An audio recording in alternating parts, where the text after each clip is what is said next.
On the day in question, I had fought with my son in the morning, and he had left the house in a rage. My wife and I were enjoying some peace and quiet in the kitchen while our daughter napped in our bedroom. And then my daughter began crying. Any parent who has young children can tell you, you get used to your child's cries and you can tell after a while what they need. They cry differently if they are hungry, or need changing, or are just restless and want to be held. Babies can communicate pretty well before they can speak. This cry was none of those things. This cry was terror. The second we heard it, my wife and I were both up out of our chairs and running to the room. The door was locked, of course, and it took a few seconds to get the right key and get it open. My son was in the room. We lived in a bungalow, and the bastard had climbed in the window to get to her.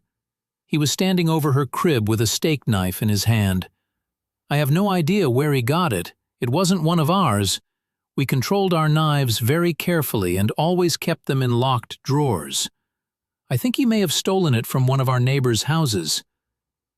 He had broken her skin twice already, once in the belly area and once on her arm. I could see blood running down. When I entered the room, he was dragging the back of the knife down her face, not cutting, almost tickling her with it, teasing her while she screamed. He looked up at us and smiled. Before I knew what I was doing, I was already moving, running to put myself between them. I didn't think about it, I just moved instinctively. Even with that, my wife got there faster. It was like a movie on fast forward. She got to our son and bashed his hand away, knocking the knife across the room, and then shoved him with her whole body weight, so hard that he flew away from the crib and bounced off the wall. I picked up my daughter and held her while my wife screened us. I could see her shaking, almost convulsing. I can remember the smell of the room, the sound of my daughter screaming and wailing. The look on my son's face as he stood there. Just nothing. Blank, dead. There was nothing in his eyes, no emotion. He looked like an alien to me. I watched my wife take a step toward him. I could have reached out and stopped her, but I didn't. She stepped forward again, very close to him. I could have stopped her again, but I didn't. She waited, looking at him for maybe 3 to 5 seconds without moving, and then she punched him in the face. Now, until this point, you may have been picturing my wife as a typical woman, small frame, dainty, delicate. This is not the case. My wife does have a small frame, but dainty and delicate she is not, never has been since I've known her. Since her early teens, my wife has been a boxer. MMA didn't exist back then, but karate and boxing were big in those days, and my wife was a very talented amateur. She was about 130 pounds. She carried a lot of muscle, and she knew how to punch. I had 70 pounds on her back then, and I have no doubt that in a real fight between me and her, she could have, and would have, pounded me flat. Neither of us had ever laid a hand on our son in anger before, but something broke in her that day, and all the years of anger and pain and sorrow and frustration just came pouring out. When she hit him, his head snapped back and blood started pouring out of his nose. He hardly reacted. He just looked at her with this shocked expression, like he didn't know how to process what had just happened. She waited another second, and then she hit him again. I could have reached out and stopped her. I could have dragged her out of the room, taken her away, calmed her. I didn't. I just stood there and watched while she systematically started to pound him to a pulp. Every time he brought his hands to cover one part, she would blast him somewhere else. Body, head, over and over. He started screaming, crying out, yelling for her to stop. It's the most genuine reaction I'd ever seen him have to anything in his whole life. But she wasn't stopping. I watched her ramping up, hitting harder, faster, working him like a heavy bag. He tried to swing at her, and she slipped him easily. She was on autopilot, sinking down into her training. I stood there watching for a minute. Then I turned my back on them and took my daughter out of the room. I brought my daughter to the kitchen and gave her a bath in the sink. I found that he had cut her a third time on the sole of her foot. All the cuts were superficial. I cleaned her up and held her until she calmed. I put polysporin and Band-Aids on her cuts. In our bedroom, I could hear my son screaming, calling my wife horrible names, telling her he would cut her head off and fuck her corpse. After a while, I didn't hear him saying anything anymore, didn't even hear him crying out. I assumed that he must have been knocked out. But I could still hear her beating him. That went on for a long time, long enough for my daughter to drift off to sleep in my arms. I just sat at the kitchen table waiting for her to finish. Finally, she came out and sat down across from me. Her hands were swollen and red. Her face and arms were splattered with blood. Her chest was heaving. We just stared at each other without saying anything. After a while, I asked her, "Is he dead?" She looked back at me and answered, "I fucking hope so." I nodded. That was all there was to say about that. I understood how she felt perfectly. I felt the same. I didn't know what to do, so we just sat there, waiting silently. Eventually, my wife started crying and went to go take a shower. I just stayed where I was, holding our daughter. After a long while, I heard moaning and sobbing coming from our room. It turned out that my son wasn't dead. I went in to see how bad it was, and it was pretty bad.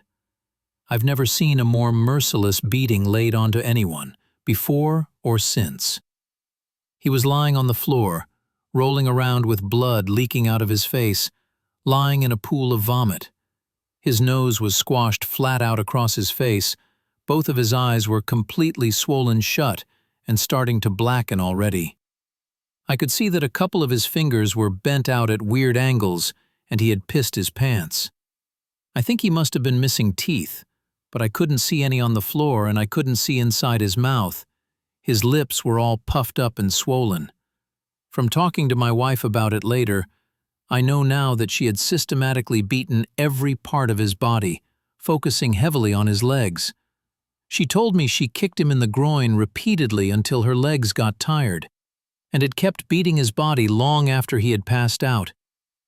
When my wife came out of the shower, I still didn't know what to do about our son. I didn't know whether to call the police or an ambulance, take him to the hospital myself. I honestly didn't have any idea what to do. After a while, I realized that I simply didn't care what happened to him anymore, and we decided to just let him live or die on his own. There was an in-law suite in the basement that we had never really used, and my wife, my daughter, and I just moved down there. We simply ceded the top floor of the house to my son and locked everything down, separated our lives entirely. There was plenty of food in the upstairs cabinets, enough for a couple weeks or more. He had a washroom and bedrooms to use.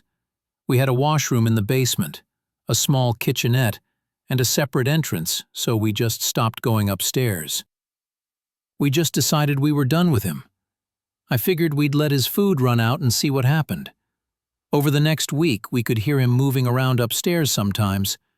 I think he just spent most of the time lying in bed recovering. I went to work, watching on high alert in case he attacked me in the driveway, but he never did. My wife stayed home with our daughter.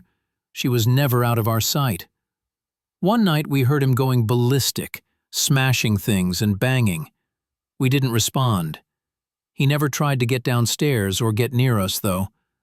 I think he was afraid that if he got near us again, my wife might finish the job on him. After 3 weeks down in the basement, we hadn't heard anything from up above for a few days, and I ventured upstairs to the main floor of the house. The place was demolished, and there was no sign of my son. He was gone. It took months to repair the damage he had done and get the main floor back to normal again. There was food and shit smeared all over the walls and broken glass on the floor, big holes in the drywall, He had ripped the place apart. He tore up the linoleum in a corner of the kitchen and emptied an entire foam fire extinguisher into the living room. I feel thankful that he didn't burn the house down with us in it. I'm honestly not sure why he didn't. The kid wasn't shy about lighting things on fire. After that, I lived in fear every day that he would come back, that he would ambush us out of the blue and try to kill us. We moved house about 3 years later, and I finally stopped being afraid that he would show up again, as now he had no idea where we were. I finally felt safe from him. All this happened a long time ago. My son was born in the spring of 1971. My daughter was born in '88. I'm an old man now. I'll be 70 this year, and my wife passed from cancer in 2016. My daughter is 31 now. I moved in with her and her husband after my wife passed. I've got 2 granddaughters, and they are the joy of my life. I see a therapist a couple times a month to talk about all this. I don't know where my son is. The last time I saw him was when he was lying on the floor of our bedroom, bleeding and smashed. I haven't heard from him since he left, more than 30 years now. I don't want to. I carry a lot of guilt from that time and a lot of conflicted emotions. I didn't beat him myself, but I allowed him to be beaten, and I thought he deserved it. I was happy it happened. I didn't try to kill him, but I would have been happy if he died. I will say that I do hope he was able to overcome his demons and go live a normal life somewhere. If he wasn't able to do that, if he stayed the way he was, then I truly do hope someone out there killed him. When I knew him, he was a rabid dog, and whichever way it went, I just hope he isn't still out there hurting anyone else.